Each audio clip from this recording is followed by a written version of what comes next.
Augustine as an exponent of the belief of the Roman Catholic Church in regard to grace and free will. His caution brought out a reply from Maxentius, which was at any rate sufficiently outspoken.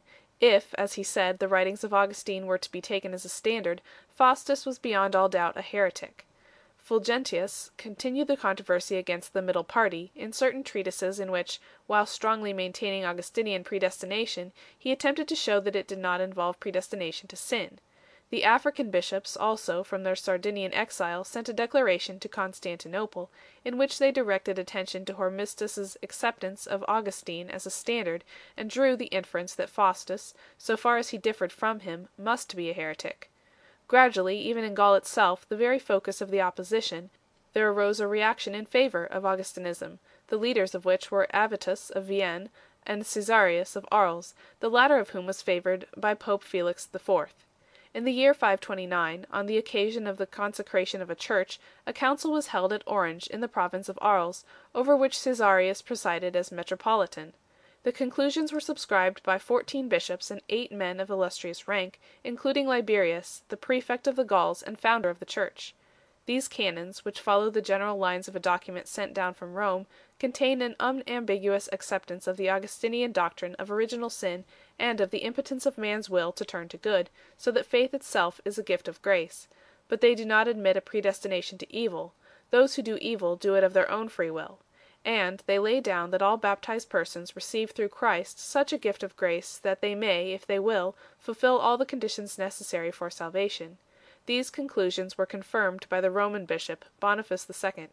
A council at Valencia, which took place about the same time, and was attended not only by the bishops of the province of Vienne, but by representatives of the province of Arles, made decrees in a similar sense. Pelagianism was thought to be at an end. The Pelagian controversy constitutes an epoch in the history of dogma. Hitherto dogmatic contests had been almost wholly about the object of Christian faith, the Father, Son, and Holy Spirit. The opinions of Pelagius were in fact not recognized at first as dogmatic, either by himself or by others; they belonged, it was thought, to that region of theological opinion within which men may lawfully differ. And the language used on both sides was full of unobserved ambiguities. Liberty was sometimes taken to mean the power of willing freely, sometimes to mean the power of acting as one wills. It is commonly used to designate freedom from external coercion, but St. Augustine uses it to designate freedom from the power of sin. The time had not yet come for men to recognize an antinomy of reason, to admit that the laws of the human mind may force us to acknowledge truths which are to our limited faculties incompatible.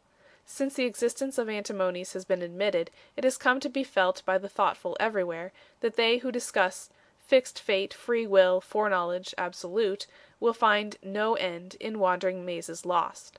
The extreme predestinarian views have consequently come to be merely opinions of sects and parties. Even the immense authority of St. Augustine could not induce men to accept frankly all the consequences which were drawn from his theory of man's lost and ruined condition.